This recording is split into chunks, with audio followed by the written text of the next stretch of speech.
Chapter 15. Nalina was stunned still in the middle of helping an injured man. A heart of her child, if not her body, laid low. She was nearly knocked over as someone with all the rage of a god stormed past her. The second that she had seen Amir sprinting at Celine's back, Adeline had shot forward.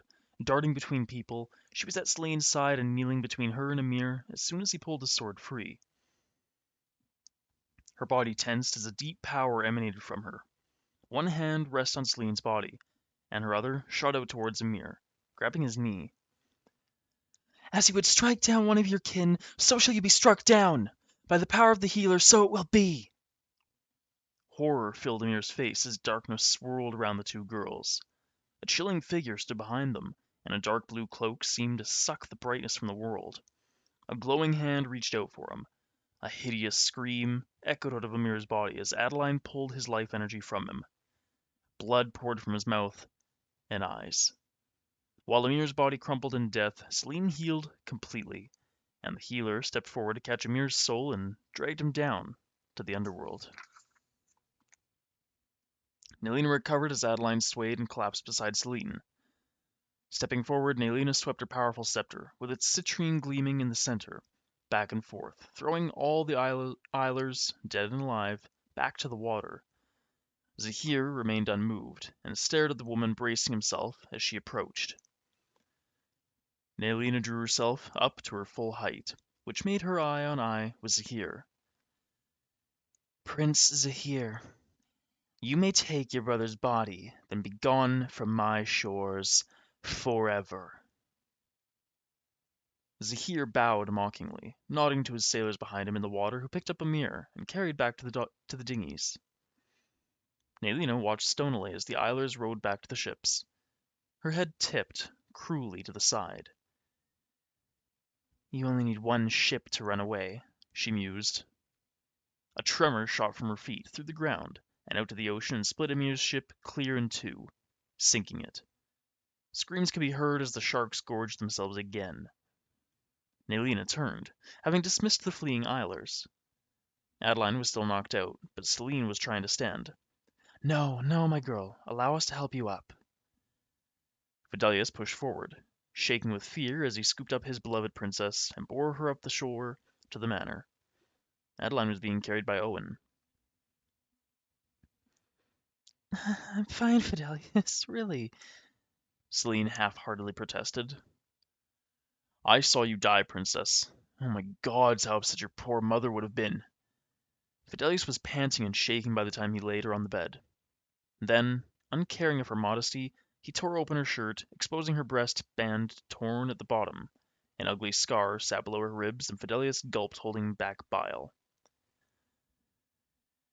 "I wouldn't have died, Fidelius. Only a god's bless can kill me. But I would have been weak for months, potentially permanently disabled." Fidelius ignored this as he checked over her body with the care of a worried parent. "You would have survived a beheading?" He forced her to turn over so he could look at the scar on her back. I I don't know about that. We would have found out." Fidelius turned her back over and began to manipulate her shoulder.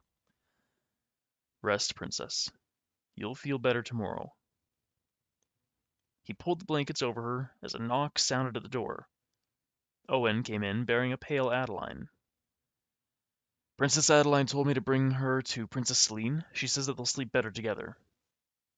Fidelius nodded and lifted the covers up beside his own princess, who in her emotional exhaustion had begun to weep. Adeline was tucked in and turned sleepily, wrapping her arms around Celine. "Hush, Celine. Sleep now. All will be well in the morning," Adeline muttered, already falling to deep sleep. Celine sobbed one more moment and then fell to sleep as well. Fidelius and Owen exchanged looks and then they quietly left the room. Celine and Adeline slept for 5 days and 5 nights. During that time, the villagers buried their few dead and helped to rebuild a few houses that had been destroyed by the catapult. Nalina insisted that her students rest and rehabilitate. Niall and Aubrey had taken small injuries, but they healed themselves. When Adeline opened her eyes, it was to a fairly odd sight. "Papa?" She wearily sat up. Her father's stern, kind face was smiling down at her. Addie, when I agreed for you to come train at Lady Nelina's, I didn't know it was going to be such a risk to your personal safety. When he saw her glance beside her on the bed, he added, Princess Celine woke this morning, and from my understanding it is eating her way through the kitchens. Adeline smiled. I don't blame her. That was an intense healing. Yes. Well, I heard what you did for Princess Celine. At great personal risk to yourself, my daughter. Bernard's voice was discouraging, a frown upon his face. Well, yes, Papa, but Celine had risked her life for me and would do it again. King Bernard nodded his understanding and then studied his daughter while holding her hand. I am sorry, my love, for what was said during your visit to Westholt. I hope you are able to forgive me. Papa, of course I've forgiven you. It goes without saying, but you may need to apologize to Celine. She'd like that. King Bernard nodded, uncaring at that, as he kissed her hand and smiled down at her. Not only was he happy they had patched things up, now maybe his wives would also leave him be. Good. Papa, I need to complete my ablutions. Please go downstairs. I'll be along shortly. Her maid came in as she hugged him before shooing him from the room with a smiling promise. Once he left, Mary closed the door. It's a blessing, my lady. A true blessing that you woke when you did. Your father and 100 armored knights rode in yesterday evening, and they've already driven everyone except Lady Nelina crazy. Mary chatted as she helped Adeline up out of bed. Do you want a full bath now, my lady, or just sponge yourself off? Celine only sponged herself off, claiming she was starving. Um, yeah, a sponge bath sounds good, Mary, thank you, Adeline said as she finished relieving herself. She dressed in a simple gown. How's Sweet Tooth? Oh, he slept till the morning after the attack perfectly fine. However, it took a whole tub of berries to coax him out of your bed. Adeline chuckled at that. I'm happy he's recovered. My poor Sweet Tooth. I'll have to go see how he's doing later on today, She said, as May ran a brush through her hair and then braided it back to disguise the fact that it was thick with oil. Walking, she was like an old lady. She creaked down the steps until she entered the great hall. Sitting at the tables were her brothers. Senred! Willard, what are you doing here? She cried out as they swept her up in their arms. What are we doing here? You sent a rider saying you were being attacked by Eilers. Father didn't just bring us. He brought a small army. Senred drawled as he plopped her down on the bench between the two of them. Where's Celine? Nelina smiled. She hasn't even pulled out a plate yet or left the kitchen table. Last I heard, she was eating her second roasting chicken. Adeline broke her fast by drinking an entire kettle of tea. Then she too began her long feast.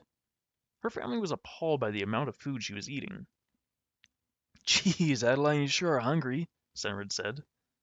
Adeline smiled through a mouthful of eggs as she continued to eat as fast as a princess etiquette would allow. Is it true, darling, that your patron appeared during the Eilers raid? King Bernard asked. Adeline hesitated, chewing thoughtfully. She didn't want to talk about that.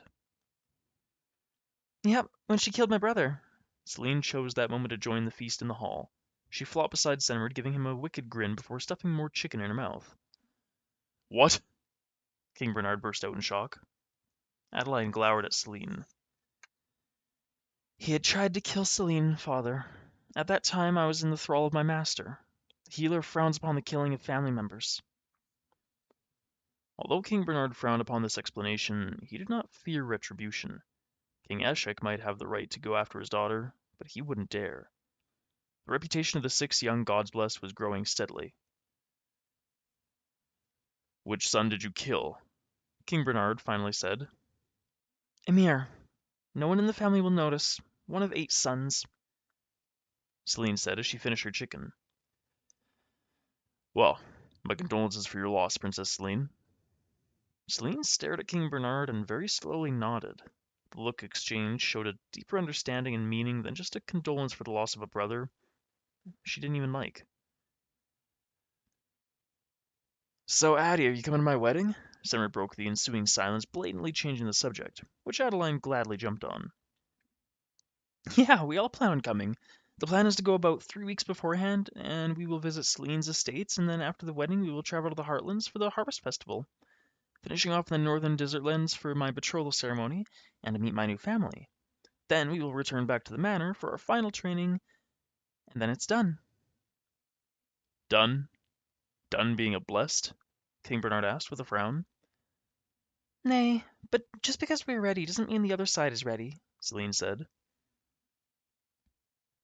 I know Lady Nilina is hoping to do an invitation to all the kingdoms of Etrula in a few years.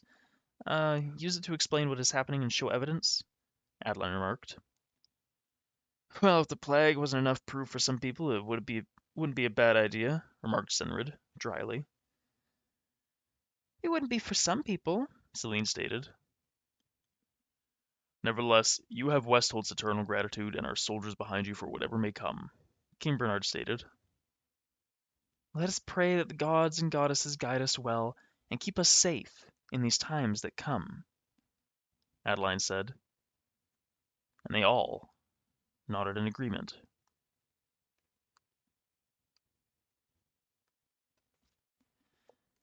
And that is the end of the first Mayville Tackinal novel, Blessed, written by Shaya and Basnett.